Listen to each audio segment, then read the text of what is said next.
வணக்கம். இன்னைக்கு நாம ஒரு மிக முக்கியமான அரசியல் மாற்றத்தை பத்தி ஆழமா அலச போறோம். குறிப்பா மேற்கு வங்காளத்துல நடக்கிற விஷயங்கள். நம்ம கிட்ட இருக்கிற சோர்ஸ் தகவல் வச்சு பார்க்கும்போது இது ரெண்டு முற்றிலும் மாறுபட்ட அரசியல் கட்சிகளோட கதைன்னு சொல்லலாம். ஒரு பக்கம் ஒரு புதிய அரசாங்கம் அசுரபலத்தோட பதவி இருக்குது. இன்னொரு பக்கம் நேற்று வரைக்கும் ரொம்ப வலிமையா இருந்த ஒரு ஆளுங்கட்சி இன்னைக்கு தனக்குள்ளேயே ஒரு பெரிய கிளர்ச்சி எதிர்கொள்ளுது. இந்த அதிரடியான முரண்பாடு எப்படி உருவாச்சு? வாங்க விரிவா பார்க்கலாம். சரி, இப்ப நாம விஷயத்துக்குள்ள போலாம். நம்ம சோர்ஸ் தகவல்களின் அடிப்படையில இந்த முழு விஷயத்தையும் 5 முக்கிய கட்டங்களா பிரிச்சிருக்கோம். வரலாற்று சிறப்புமிக்க பதவியேற்பு விழா, புதிய அரசோட திட்டங்கள், டிஎம்சிக்குள்ள நடக்கிற குழப்பம், கிளர்ச்சியின் குரல்கள், அப்புறம் அதிகார மாற்றங்கள். வாங்க ஒவ்வொன்னா பாப்போம். முதல்ல அந்த வரலாற்று சிறப்புமிக்க பதவியேற்பு விழா, புதிய அரசோட தொடக்கம் எப்படி இருந்துச்சுன்னு பார்ப்போம். இதுல ரொம்ப சுவாரஸ்யமான விஷயம் என்ன தெரியுமா? இந்த நிகழ்ச்சி கொல்கத்தாவிலே மிகப்பெரிய பிரிகேட் பரேட் மைதானத்துல நடந்துச்சு. சோர்ஸ் தகவல்கள் படி அங்க சுமார் 5 முதல் 6 லட்சம் பேர் வரைக்கும் கூடியிருந்தாங்க. இதுக்கு முன்னாடி ஆளுங்கட்சியான டிஎம்சி தான் இங்க இவ்ளோ பெரிய கூட்டத்தை கூட்டுவாங்க. ஆனா இப்போ கொல்கத்தாவே முழுசா காவிமயமா மாறிடுச்சுன்னு சொல்லப்படுது. பிரதமர் நரேந்திர மோடி, அமித்ஷா, அப்புறம் பல மாநில முதலமைச்சர்கள்னு தேசிய ஜனநாயக கூட்டணியின் முக்கிய தலைவர்கள் எல்லாரும் ஒரே மேடையில. இது தேசிய அளவுல இந்த நிகழ்வு எவ்வளவு முக்கியமானதுன்னு காட்டுது இல்லையா? இந்த விழாவில நாம கவனிக்க வேண்டிய இன்னொரு முக்கியமான விஷயம் அதோட தேதி. பதவியேற்பு விழா மே 9ஆம் தேதி நடந்துச்சு. ஏன் இந்த குறிப்பிட்ட நாள்? சோர்ஸ் தகவல் என்ன சொல்லுதுன்னா, புதிய அரசாங்கத்தை வங்காளத்தோட ஆகச்சிறந்த அடையாளமான கவிஞர் ரவீந்திரநாத் தாகூரோட பாரம்பரியத்தோட இணைக்கணும்னு பிரதமர் மோடி குறிப்பா அறிவுறுத்தினாராம். தாகூரோட 165வது பிறந்த நாள் அன்னைக்கு பதவியேற்கிறது வங்காளத்தோட கலாச்சாரத்தை மதிக்கிற ஒரு விஷயமா பார்க்கப்படுது. அந்த பதவியேற்பு விழாவில் நடந்த ஒரு சின்ன நிகழ்வு ஒரு பெரிய செய்தியை சொல்லுது. முதலமைச்சரா பதவியேற்ற சுவேந்து அதிகாரிக்கு யோகி ஆதித்யநாத் ஒரு காவி ஷால்வையை பரிசளிச்சார். இதை நம்ம சோர்ஸ் எப்படி பகுப்பாய்வு செய்யுதுன்னா, இது புதிய அரசாங்கத்தோட கருத்தியல் அடித்தளமான இந்துத்துவாவை குறிக்கிற ஒரு நுட்பமான குறியீடுன்னு சொல்லுது. வெறும் ஒரு ஷால்வைக்குள்ள இவ்ளோ பெரிய அரசியல் செய்தி ஒளிஞ்சிருக்குங்கிறது நிஜமாவே ரொம்ப சுவாரஸ்யமா இருக்கு. சரி, அடுத்த கட்டத்துக்கு வருவோம். புதிய அரசோட முக்கிய முன்னுரிமைகள். மக்கள் இந்த அரசிடமிருந்து என்ன எதிர்பார்க்கறாங்க?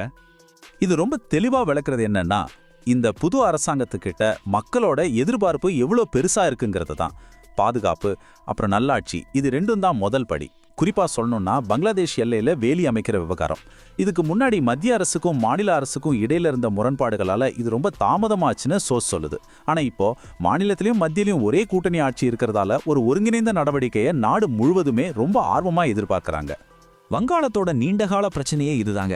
பல தசாப்தங்களா இடதுசாரிகள் ஆட்சியிலையும் அதுக்கப்புறம் வந்த அரசுகளோட காலத்திலையும் தொழில்துறை வளர்ச்சி பெருசா இல்ல.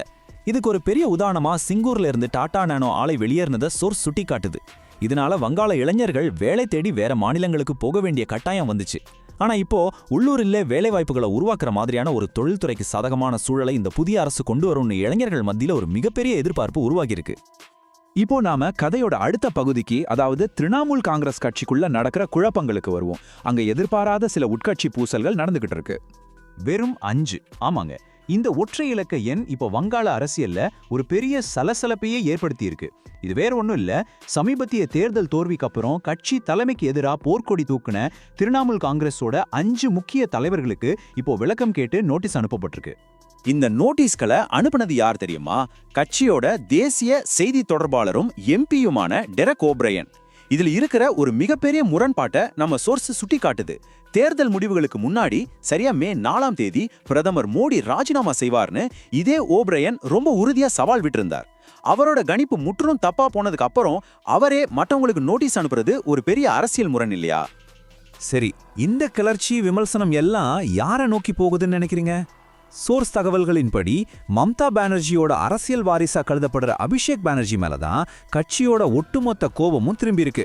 அவர் அடிமட்ட தொண்டர்களை பக்கத்திலே விடாம வெறும் ஜால்ராக்களை மட்டுமே தன்னை சுத்தி வச்சிருக்காருன்னு கட்சிக்குள்ளேயே கடுமையான குற்றச்சாட்டுகள் எழுந்துள்ளதா தகவல்கள் சொல்லுது. அடுத்து கிளர்ச்சியின் குரல்கள். அந்த வெளிப்படையான விமர்சனங்கள் என்னென்னு கொஞ்சம் விரிவாவே கேட்போம். நான் அபிஷேக் பானர்ஜியை வணங்குறதில்ல. களப்பணியாளர்கள் தூரம் வைக்கப்படுறாங்க, ஜால்ராக்கள் நெருக்கமா வைக்கப்படுறாங்க. தேசிய தொலைக்காட்சிகள்ல டிஎம்சியை கடுமையா ஆதரிச்சு பேசி வந்த செய்தி தொடர்பாளர் கோஹினூர் மஜும்தார் தான் இப்படி ஒரு பகிரங்கமான கருத்தை சொல்லியிருக்கார். அபிஷேக் பானர்ஜியை நேர்ல சந்திக்கிறத விடுங்க, அவரோட உதவியாளரை கூட சாதாரண தொண்டர்களால சந்திக்க முடியலங்கிற அவரோட விரக்தியை சோர்ஸ் பதிவு செய்யுது. உண்மையாகவே உழைக்கிற தொண்டர்கள் ஒதுக்கப்படுறதால தான் கட்சிக்கு இந்த நிலைமை வந்துச்சுன்னு அவர் ரொம்ப வெளிப்படையா குற்றம் சாட்டியிருக்கார். அடுத்ததா ரொம்பவே ஆச்சரியமான ஒரு திருப்பம். இதுக்கு முன்னாடி ஸ்வேந்து அதிகாரியையும் ஐபிஎஸ் அதிகாரி அஜய் பால் சர்மாவையும் கடுமையா விமர்சிச்ச டிஎம்சி தலைவர் ரிஜு தத்தா இப்போ பகிரங்கமா மன்னிப்பு கேட்டிருக்கார். தான் ரொம்ப கடுமையான அழுத்தத்துல இருந்ததாகவும் கட்சிக்குள்ளேயே தன் குடும்பத்தோட பாதுகாப்புக்கு அச்சுறுத்தல் இருந்ததாகவும் அவர் சொல்றார். வெற்றி கொண்டாட்டத்துல இருந்த பாஜக தொண்டர்கள் தான் அவர் பத்திரமா போறதுக்கு உதவி பண்ணாங்கன்னு அவர் சொல்றது நிலைமை அங்க எவ்வளோ தலைகீழா மாறி இருக்குங்கிறத காட்டுது. இதுல ரொம்ப முக்கியமான விஷயம் என்னன்னா, குற்றச்சாட்டுகள் இதோட எல்லாம் நிக்கல. முன்னாள் கிரிக்கெட் வீரர் மனோஜ் திவாரி தேர்தல்ல போட்டியிட தங்கிட்ட 5 கோடி ரூபாய் கேட்கப்பட்டதா சொல்லிட்டு கட்சியை விட்டே வெளியேறிய சம்பவத்தையும் சோர்ஸ் நமக்கு நினைவூட்டது. இந்த தொடர்ச்சியான குற்றச்சாட்டுகள் எல்லாம் ஒன்னா சேர்ந்து பார்க்கும்போது ஒரு காலத்துல அசைக்க முடியாத அளவுக்கு இருந்த கட்சியோட உள்கட்டமைப்பு இப்போ எந்த அளவுக்கு ஆழமா உடைஞ்சு போயிருக்குன்னு தெளிவா புரியுது. இப்ப நம்ம கடைசி கட்டத்துக்கு வந்துட்டோம். அதிகார இயக்கவியலில் ஒரு மாற்றம். இந்த 2 வெவ்வேறு சம்பவங்களும் ஒன்னா சேர்ந்து வங்காளத்தோட எதிர்கால அரசியல்ல என்ன தாக்கத்தை ஏற்படுத்தும்?